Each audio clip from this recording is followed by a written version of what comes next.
Good morning and welcome back to our channel. আমি সায়ন্তন, আমি পায়েল, আর আপনারা দেখছেন সায়েল স্টোরিজ। গত পর্বে আপনারা দেখেছেন আমাদের ঋষিকেশ ভ্রমণের অভিজ্ঞতা, আর আজকে ঋষিকেশ থেকে বেরিয়ে আমরা যাচ্ছি সারি ভিলেজ। আজকের ওয়েদারটা যতটা ঠান্ডা ততটাই কিন্তু আমরা এক্সাইটেড, কারণ প্রথমবার উত্তরাখণ্ডে করতে চলেছি আমরা ট্রেক এবং অফবিট জায়গায় যেতে চলেছি, এবং ট্রেকটার নাম হচ্ছে দেউরিয়াতাল ট্রেক। তাহলে আর দেরি কিসে, শুরু করছি উত্তরাখণ্ড সিরিজের এপিসোড নাম্বার 2।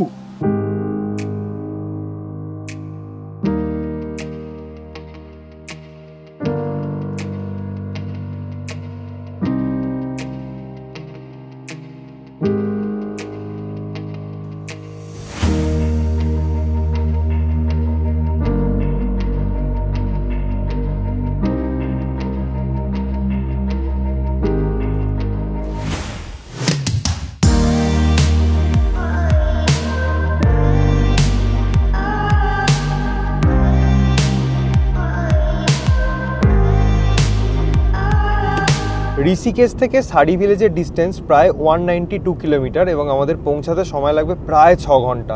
তো বেশ লম্বা একটা জার্নি। আমাদের জার্নির সাথে আপনারাও মজা নিন।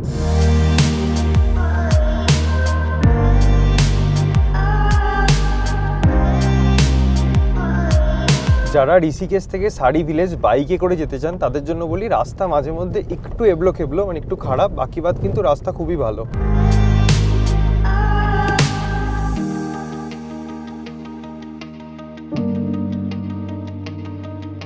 এখানে দুদিন হেভি স্নোফল অ্যালার্ট দিয়েছে অলরেডি। চোপতা, জোশিমঠ, অলি সাইডে প্রচণ্ড স্নোফল হচ্ছে। আজকে নাকি রাস্তাও বন্ধ হয়ে গিয়েছে, তো তার জন্যই এরকম ওয়েদার পুরো হয়ে রয়েছে। But we are very excited. তো এটা হচ্ছে উত্তরাখণ্ডের শ্রীনগর। সামনে অলকানন্দা এবং সরস্বতী নদী মিশে আসছে। আর এখানেও কিন্তু প্রচুর হোটেলসের অপশানস আছে, আপনারা এখানে স্টে করতে পারেন। 10টার সময় ঋষিকেশ থেকে স্টার্ট করেছিলাম, এখন রুদ্রপ্রয়াগ এসে পৌঁছালাম দুপুর 2টো বাজে। এখানে একটা হোটেল আছে, এখানেই লাঞ্চ করতে ঢুকছি, গিরিধর হোটেল।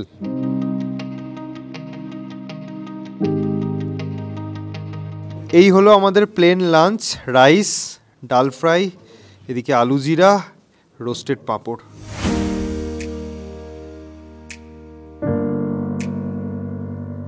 এখানে একটা রেলওয়ের প্রজেক্ট চলছে, টানেলের কাজ চলছে, তার জন্য আমাদের গাড়িগুলো সব দাঁড়িয়ে গেল পরপর।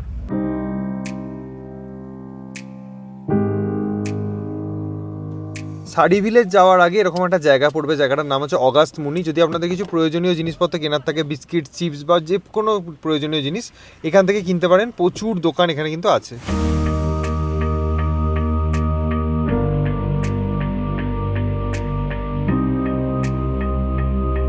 সামনের দৃশ্যটা একবার দেখুন, মানে জাস্ট অসাধারণ লাগছে। আমার ভাষা নেই এটা কিভাবে বর্ণনা করব। রেনবোটা উঠেছে, ওফ যা লাগছে না এখান থেকে দাঁড়িয়ে খালি চোখে, অসাধারণ।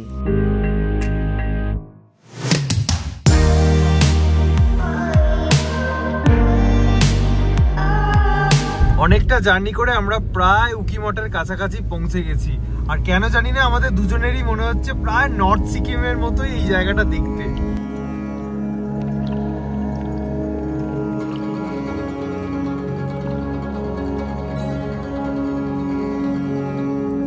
এখন আমরা এসেছি উখিমঠে। এখানে কিন্তু কেদারনাথের যে ডলি ওঠে ঠাকুরের, ওটা 6 মাস এখানে থাকে, মানে শীতকালটা, আর বাকি 6 মাস কেদারনাথে থাকে। অনেকেই রয়েছেন যারা কেদারনাথ যাত্রা করতে পারেন না, তারা কিন্তু এখানে এসেও দর্শন করে যেতে পারেন।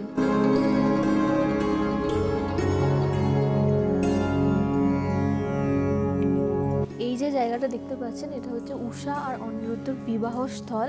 আর এই ঊষার নামানুসারেই কিন্তু এই গ্রামটার নাম হয়েছিল ঊষা মঠ, আর যেটা আস্তে আস্তে মানুষের উচ্চারণে উখি মঠে পরিণত হয়েছে।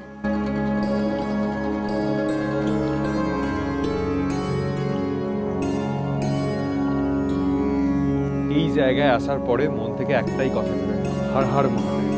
কতটা হেভি স্নোফল হয়েছে একবার দেখুন। দূরে স্নোকেপড মাউন্টেন্সগুলো দেখতে পাওয়া যাচ্ছে। এটার জন্যই তো উত্তরাখণ্ডে আসা। আর এই দিকটা স্পেশালি ধান হয়েছে, অসাধারণ লাগছে। রাস্তার আশেপাশে এদিকে বিভিন্ন জায়গায়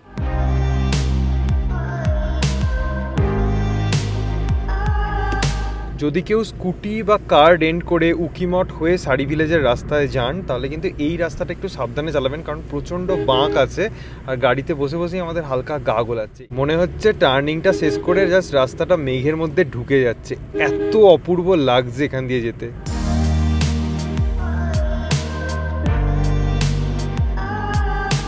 যে সোজা রাস্তাটা এটা যাচ্ছে চোপতা, আর বাঁদিকে যে রাস্তাটা এটা যাচ্ছে সারিগাঁও।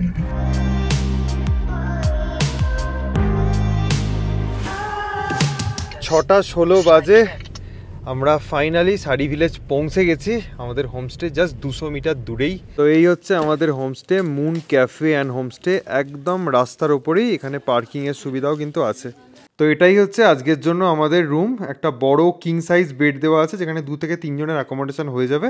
তার সাথে এখানে অ্যাটাচড ওয়াশরুম আছে, যেটা ইম্পর্টেন্ট, সেটা হচ্ছে গিজার এখানে আছে, প্লাস একটা আলমারি টাইপও আছে। এই হোমস্টেতে 2টো ক্যাটাগরির রুম আছে। নিচের রুমগুলো 1000 থেকে 1500 টাকা, সিজন অফ সিজন ভ্যারি করে। আর ওপরে যে রুমটা দেখালাম 2000 থেকে 3000 টাকা। এর মধ্যে কিন্তু দুজনের ব্রেকফাস্টটা ইনক্লুডেড থাকে।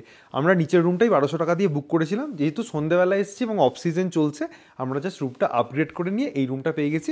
একটা ভালো ডিল পেয়েছি, বাট সিজনের সময় কিন্তু এই দামে আপনারা পাবেন না। তো আলাপ করিয়ে দিই, ইনি হচ্ছেন ঈশ্বরজি, যার আগামী 11 দিন আমরা যার বাহনে করে, যার তত্ত্বাবধানে, যার গাইডেন্সে আমরা ঘুরবো। আপনারা যদি উত্তরাখণ্ডে এসে রিজনেবল রেটে গাড়ি চান, তাহলে ঈশ্বরজিকে কন্ট্যাক্ট করতে পারেন। এই হোমস্টে লিভিং এরিয়া বলুন কিংবা ডাইনিং এরিয়া দারুণ কোজি, খুব কমফোর্টেবল জায়গায় বসে ডিনারটা করছি। আর ডিনারে আছে গরম গরম চিকেন কারি, তার সাথে গরম গরম রুটি। এই ঠান্ডার মধ্যে গরম গরম রুটি মাংসের ঝোল দিয়ে খেতে এত ভালো লাগলো যে কি বলবো। এখানে কিন্তু খাবারের টেস্ট এবং কোয়ান্টিটি ভালো, দামটা এখনো জানি না, কালকে বলবো। আর এখন প্রায় 9টা বেজে গেছে, কালকে আমাদের দেউরিয়াতাল ট্রেক আছে। তো এখন আমাদের গুড নাইট।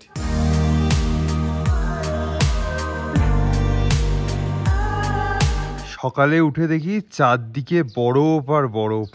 কালকে সারা রাত প্রায় বৃষ্টি হয়েছে। তারপরে এই হচ্ছে মর্নিং সিনস।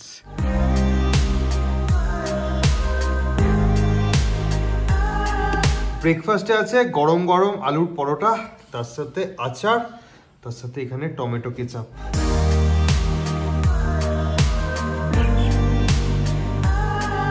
এখন বাজে 9:30, আমরা স্টার্ট করলে আমাদের হোমস্টে থেকে হাঁটা, মানে ট্রেকিং স্টার্ট করলাম, দেখি কতক্ষণে পৌঁছায়। এই হচ্ছে আমাদের হোমস্টে, আর হোমস্টে থেকে ঠিক 1 মিনিটের হাঁটা পথে আমরা পৌঁছে যাব, যেখান থেকে আমরা ট্রেকটা স্টার্ট করব সেই স্টার্টিং পয়েন্টে। তো এটাই হচ্ছে স্টার্টিং পয়েন্ট, এটাই হচ্ছে মেন গেট। এখান থেকেই আমাদের ট্রেকটা স্টার্ট হবে। সিঁড়ি মতো করা আছে, সোজা হাঁটতে হবে। 10 মিনিট উঠে আসার পর কিন্তু এখানে একটা হোমস্টে পড়বে, দোকান পড়বে জিনিসপত্র কেনার জন্য। আর এখান থেকে ভিউটা জাস্ট অপূর্ব ভিউ, মানে এরকম ট্রেক রুট আমরা কখনোই দেখিনি আমাদের লাইফের সেরা। যদি ওয়েদার ক্লিয়ার থাকতো তাহলে ভাবছি যে আমরা কতটা এনজয় করতে পারতাম, বাট এটাও একটা অন্যরকম এক্সপিরিয়েন্স। যে দোকানে আমরা দাঁড়িয়েছিলাম ওখান থেকে কিছুটা উপরে উঠে এসেই একটা মন্দির পড়ে, বেশ কিছুটা সিঁড়ি আছে, তার উপরেই মন্দিরটা কেদারনাথের আদলে তৈরি।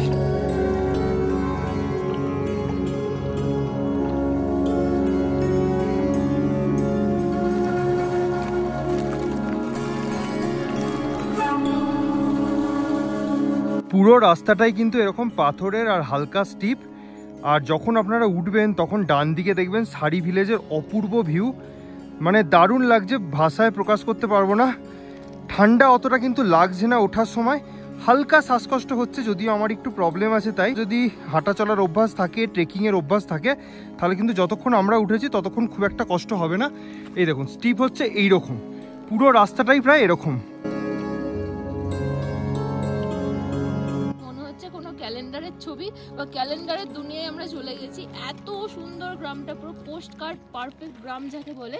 আর এই যে সারি ভিলেজটাকে, এটাকে কিন্তু আমরা ইন্ডিয়ার বা উত্তরাখণ্ডের সাপা বলতে পারি। মানে ভিয়েতনামের যে সাপা বিখ্যাত ধান চাষের জন্য ধাপে ধাপে, এখানেও ঠিক তেমনই এত জায়গায় ধান চাষ হয়েছে, অপূর্ব লাগছে। आपको कितना टाइम लगा जाने में? हमें approx 2 hours 2 hours 2 to 2.5 hours। और एक्सपीरियंस कैसा था? बहुत अमेजिंग था, स्नोफॉल था, काफी अच्छा था, व्यू वर्थ इट। हम होप कर रहे थे कि इतना बढ़िया, मतलब हम एक्सपेक्टेशंस इतनी नहीं थी, बट ऊपर जाके वेदर भी बहुत सही, स्काई भी एकदम क्लियर हो गया था थोड़े टाइम के लिए, और स्नोफॉल भी हो रही थी, अच्छी स्नोफॉल। और जो लोग फर्स्ट ये ट्रेक करेंगे उनको क्या रिकमेंड करोगे? ऑब्वियसली हम लोग काइंड ऑफ बिगिनर्स ही हैं, तो ओके, कह सकते हो कि कोई प्रॉब्लम नहीं हुआ ना? Okay, thank you so much. Thank you. আজকে সকাল থেকেই শোনা যাচ্ছিল স্নোফল হচ্ছে। আমরা জাস্ট হাফ রাস্তা পৌঁছেছি আর আমাদের চোখে পড়ছে স্নোফল হয়েছে।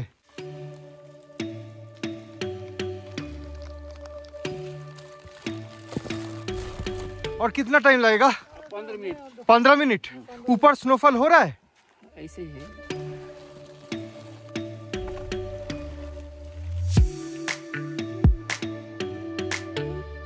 ক্যামেরায় ধরা পড়ছে কিনা জানি না, আবার কিন্তু স্নোফল স্টার্ট হয়েছে, তবে একটু ছোট ছোট স্নো পড়ছে, আর এটার জন্যই আসা। দারুণ এক্সাইটেড লাগছে। আর একটু আগে এলে আরও অনেক বেশি পেতে পারতাম। তবে একটা কথা বলে রাখি, পুরো ট্রেক রুটে কিন্তু প্রচুর দোকান আছে এরকম ছোট ছোট, যেখানে আপনারা বিভিন্ন রকম খাবার দাবার পেতে পারেন, চা কফি থেকে শুরু করে গরম জল, বা কিছু কিছু ক্ষেত্রে ওয়াশরুমও অ্যাভেলেবেল আছে। স্পেশালি মেয়েদের কথা বলছি, যারা এই সমস্ত ট্রেকে একটু ভয় পান টয়লেটের ক্ষেত্রে, তো কোনো অসুবিধা কিন্তু নেই। এই যে যেগুলো দেখছেন এগুলো কিন্তু প্রত্যেকটাই রডোডেন্ড্রন গাছ, এবং ট্রেক রুটে প্রচুর গাছ পাবেন। ওপরে যত উঠছি গাছে ফুলের কুঁড়ি ধরে রয়েছে, ফুল এখনো ফোটেনি। একদম নিচের দিকে 2-4টে গাছে ফুল ফুটেছিল, হয়তো মার্চ এপ্রিলেই ফুলগুলো ফুটবে, যেহেতু এখানটা অনেকটা ঠান্ডা এবং বরফের জায়গা, তার জন্য হয়তো একটু পরেই ফুটবে। তো আপনারা যারা রডোডেন্ড্রন ট্রেক করতে চান তারা কিন্তু মার্চের আগে করতে পারেন।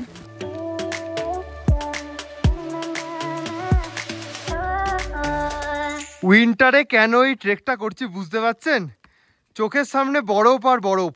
ওর যদিও খুব একটা বরফ পছন্দ নয়, কিন্তু আমি জাস্ট বরফের জন্য পাগল। কত রডোডেন্ড্রন গাছ, আমার জাস্ট লোভ হচ্ছে যেন পরের মাসে এলাম না। আমার এটার থেকে ওটাতে বেশি ইন্টারেস্ট। দেখেছেন, বললাম আমার বরফ ওর সবুজ, দুজনের চয়েসটা একটু আলাদা। যদি অরিজিনাল স্নোফল না পান, আর্টিফিশিয়াল স্নোফল কিভাবে পাবেন? এই যে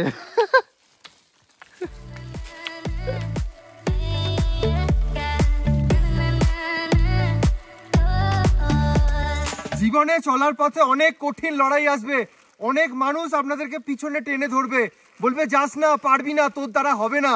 কিন্তু যদি মনে জোর থাকে আর ওপরে ভগবানের উপর বিশ্বাস থাকে, আর সাথে যদি থাকে বাবা মার ভালোবাসা আশীর্বাদ, তাহলে আপনারাও পারবেন প্রতিটা কঠিন চ্যালেঞ্জ জয় করতে। ওয়েলকাম টু দেউড়িয়া তাল, ওয়ান্ডারল্যান্ড ইন উইন্টার।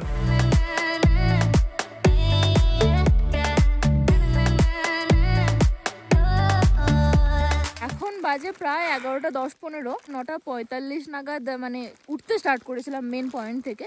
তো মোটামুটি আমাদের 1.5 ঘন্টা মতো বা 1.25 ঘন্টা লাগলো। আমরা টুকটাক দাঁড়িয়েছি, খুব বেশি দাঁড়াইনি। তো আপনারা ইজিলি দাঁড়িয়ে দাঁড়িয়ে 2 ঘন্টার মধ্যে অনায়াসে এটা কমপ্লিট করে ফেলতে পারেন এই ট্রেকটা, মানে ওঠাটা। এখানে আসতে গেলে কিন্তু ফরেস্ট ডিপার্টমেন্টের কাছ থেকে একটা টিকিট সংগ্রহ করতে হবে, যার মূল্য পার পার্সন 200 রুপিস। সেই টিকিটটা কিন্তু যত্ন করে রেখে দেবেন, কারণ চোপতাতেও যদি আপনারা ট্রেক করতে যান বা কোথাও যান, এই টিকিটটাই কিন্তু কাজে লাগবে।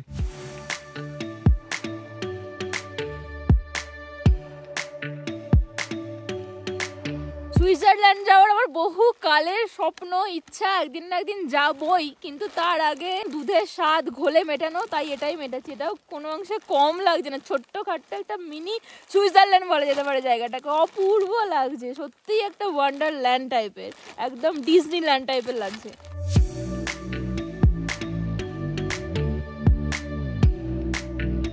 এই ট্রেকটা শুধু বড়দের জন্য না, এই 3টে বাচ্চাও কিন্তু এই ট্রেকটা কমপ্লিট করেছে। क्या नाम है आपका? मेरा नाम रुद्रप्रिया। आपका? हिंदवी। आपका? दर्श। कैसा मजा है आप लोगों को? अरे बाप रे, कूदा, बहुत कूदा, बहुत ज्यादा। कैसे? थोड़ा सा दिखा दो। अरे बाप रे, बाप रे, अरे। দেউড়িয়া মানে কিন্তু হেভেনলি অর ডিভাইন, আর তাল মানে তোমরা সকলেই জানি যে লেক। হিন্দু মাইথোলজি অনুযায়ী এটি কিন্তু একটি ভীষণ পবিত্র লেক, এটার ধার্মিক একটা সিগনিফিক্যান্সও রয়েছে। বলা হয় যে এখানে নাকি ভগবান শিবজি অনেক দিন মেডিটেটও করেছিলেন, আর লেজেন্ডদের মতে পাণ্ডবরা ভিজিট করেছিলেন তাদের নির্বাসনের সময় এই লেকেই। এই লেকটি প্রায় 8000 ফিট উচ্চতায় অবস্থিত। সকালে মানে আর্লি মর্নিংয়ে কিন্তু চৌখাম্বা পিকের দারুণ রিফ্লেকশন এখানে দেখতে পাওয়া যায়। এটা কেদারনাথ মাস্ক ডিয়ার স্যাংচুয়ারির মধ্যে পড়ে। দেউড়িয়া তাল থেকে চৌখাম্বা, নীলকণ্ঠ, বান্দেরপুঞ্জ, কেদার রেঞ্জ এবং দ্য কালাং পিক্সও কিন্তু আপনারা দারুণভাবে দেখতে পাবেন। যেহেতু মাইথোলজি অনুযায়ী এখানে প্রচুর দেবদেবতারা আসতেন, তাই এই জায়গাটা বলা হতো দেবতাদের তাল। সেখান থেকে দেউড়িয়া তাল, আর সেটাই মুখে মুখে উচ্চারণিত হয়ে হয়ে দেউড়িয়া তালে পরিণত হয়েছে। এই লেকটা যেহেতু পবিত্র একটা লেক, তাই আমরা একবার চারপাশে পরিক্রমা করে আসি, দেখি কতক্ষণ লাগে।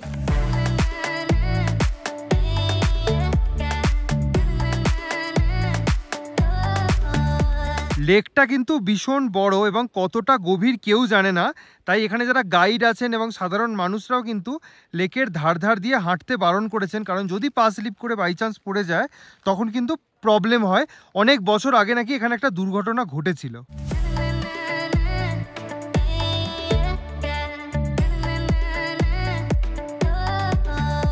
ট্রাভেল করুন আর travel, save money and travel.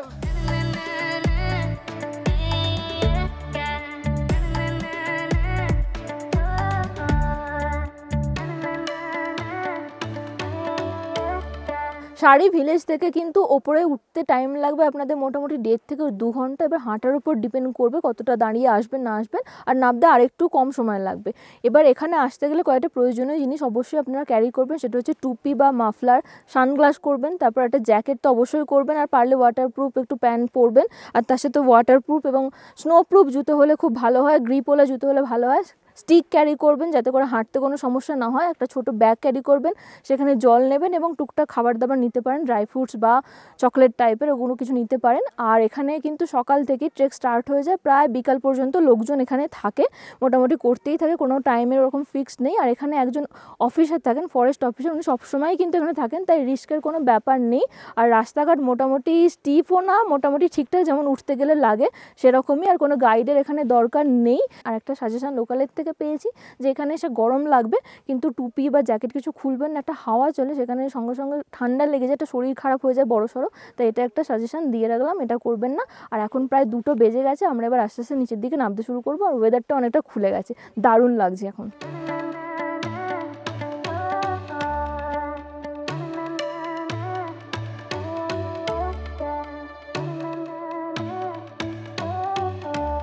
আমরা কিন্তু লাঠি ফেলে চলে এসেছিলাম, তাই আমরা আবার ব্যাকে গিয়েছিলাম, তাই আমরা স্টার্ট করেছি নামতে প্রায় 2:20-তে, আর এখন বাজে প্রায় 2:45। আমরা মোটামুটি হাফ রাস্তায় নেমে এসেছি। এই যে এটা হচ্ছে ল্যান্ডমার্ক হাফ রাস্তার, এখানে একটা ক্যাফে টাইপ রয়েছে, এখানে আপনারা কিছু খেতে পারেন। আর এখনও কিন্তু লোকজন উঠছে এই ক্যাফেতে, কিন্তু আপনারা এলে অবশ্যই এটা ট্রাই করবেন, রডোডেনড্রন জুস, এটা এখানে কোয়াইট ফেমাস, সবাই ট্রাই করে, আমরাও তাই করছি। 40 টাকা পার গ্লাস।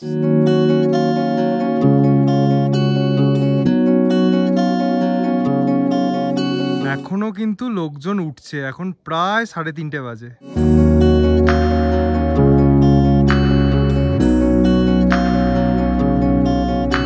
প্রায় 80% আমরা নেমে এসেছি, আর কিছুটাই বাকি আছে। এত রিল্যাক্স ফিল হচ্ছে না এই সামনের ভিউটা দেখে, আর ওয়েদারটা খুলে গেছে, জাস্ট অপূর্ব লাগছে, মানে কি অ্যাডজেক্টিভ বলবো ভেবে পাচ্ছি না।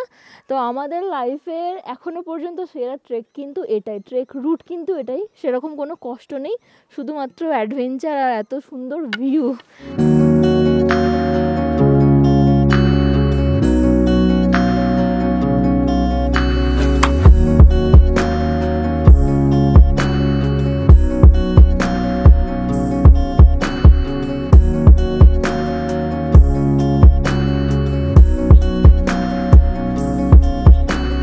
ফাইনালি 3:45-র সময় আমাদের ট্রেক কমপ্লিট হলো। নামতে কিন্তু আমাদের প্রায় 1 ঘন্টা মতো টাইম লাগলো, মাঝে আধ ঘন্টা মতো আমরা ওই ক্যাফেতে ছিলাম, জুস টুস খাচ্ছিলাম এবং ড্রোন ফ্লাই করছিলাম তার জন্য। আর নামার সময় হাঁপাবেন না, কষ্ট হবে না, কিন্তু একটু দেখে শুনে নামতে হবে, কারণ পাথরের বোল্ডারের রাস্তা, আর চারিদিকের ভিউটা এতই আপনাদের মানে কি বলে নজর আকৃষ্ট করবেই, কিন্তু না, দেখে শুনে নামতে হবে, কারণ 1-2 জন পড়েওছে হালকা ফুলকা, তো সেরকম কোনো ভয় নেই। আর আমাদের একটু তাড়াতাড়ি হয়েছে, বাকিরা কিন্তু আমাদের থেকে আগে স্টার্ট করেছিল, এখন অনেকে পিছনে আছে, যাদের হালকা ফুলকা হাঁটার এক্সপিরিয়েন্স আছে ট্রেকে, তাদের কিন্তু কোনো সমস্যাই নেই, আর বাকিদেরও কোনো সমস্যা নেই, বিগিনার্সরাও কিন্তু করছে।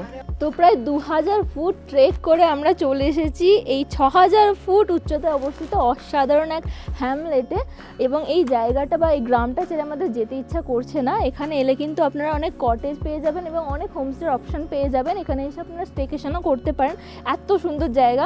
আমাদের প্ল্যানিংয়ের একটু প্রবলেম ছিল, তাই আমরা একদিনের বেশি থাকতে পারছি না। আর এই জায়গাটা কিন্তু রুদ্রপ্রয়াগ ডিস্ট্রিক্টের আন্ডারে পড়ে এবং চোপতা থেকে প্রায় 20 কিলোমিটার দূরে অবস্থিত, এবং এখানে এলে আপনারা যেমন ওক এবং রডোডেনড্রন গাছ পাবেন, তার সাথে কিন্তু অ্যাপেল এবং পিচও দেখতে পাবেন।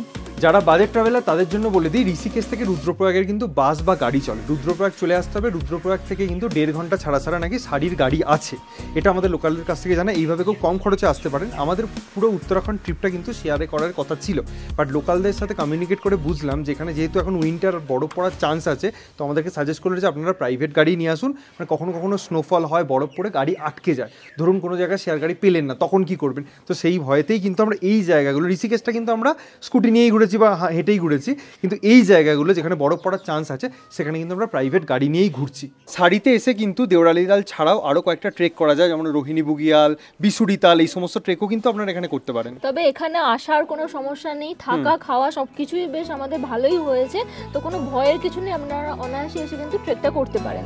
আর এই ভিডিও ডেসক্রিপশনে সমস্ত কন্ট্যাক্ট ডিটেলস সমস্ত কিছু দেওয়া থাকবে, আপনারা চাইলে চেক করতে পারেন। এই ব্লগটা এখানেই এন্ড করছি, এখান থেকে আমরা বেরিয়ে যাবো কোথায়? চোপতা, আরেকটা ট্রেক করতে। যদি এই ব্লগটা ভালো লেগে থাকে, do like, comment, share and subscribe, bell notification on করে দেবেন। সকলে খুব ভালো থাকবেন, সুস্থ থাকবেন, আর এভাবেই দেখতে থাকুন উত্তরাখণ্ড সিরিজ। টাটা।